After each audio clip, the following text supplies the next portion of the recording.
शेठजी शेठजी म्हणजे कोण माहितीये ना बघ? शेठजी म्हणजे कोण? शेठजी म्हणजे महात्मा ज्योतिबा फुले. लक्षात आहेत ना बघ?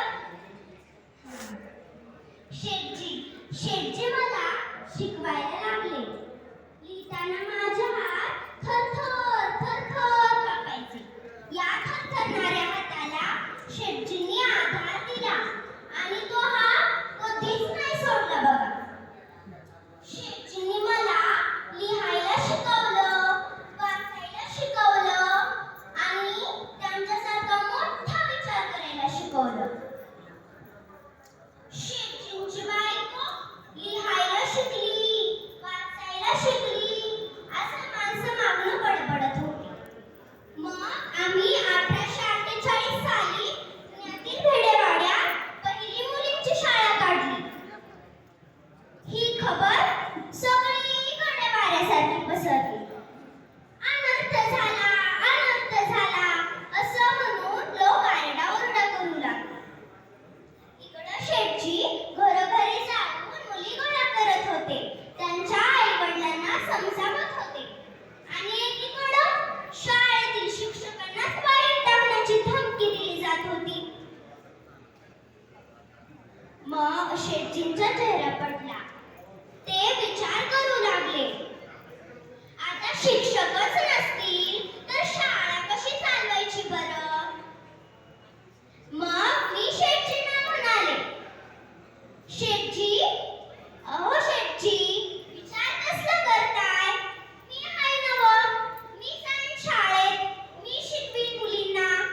मग मन घट्ट केलं आणि टाकलं पाऊल पुढं. मी शाळेत जात असताना लोक माझ्याकडे टकमका बघायची. म्हणायची, फुल्यांची बायको शाळेत चालली म्हणून माझ्या अंगावर कपडे टाकायचे, शेण टाकायचे, माती फेकायचे, खूप काही फेकायचे हो. एवढंच नाही तर ते लोक मला शिव्या पण द्यायचे हो. म्हणायचे, अगे सटवे, कुठं निघालीस तुरू तुरू? पण मी नाही त्यांना घाबरले. मी तुम्हाला माझ्यासोबत असंच एक घडलेला प्रसंग सांगते बघा. लक्ष देऊन ऐका बरं का.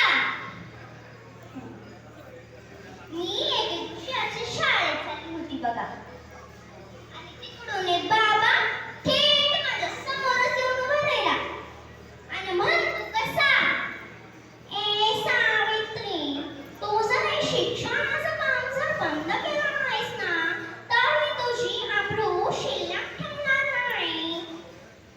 अया बया, मी काय केलं असेल बरं?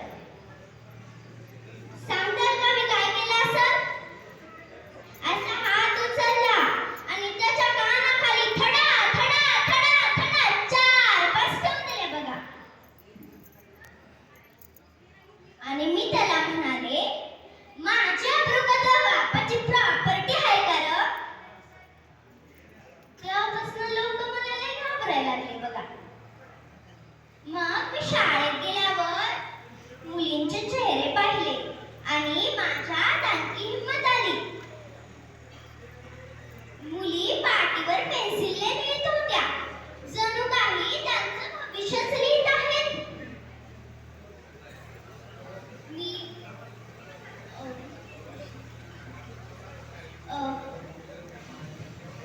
आणि हो आणि हो, आज माझ्या मुली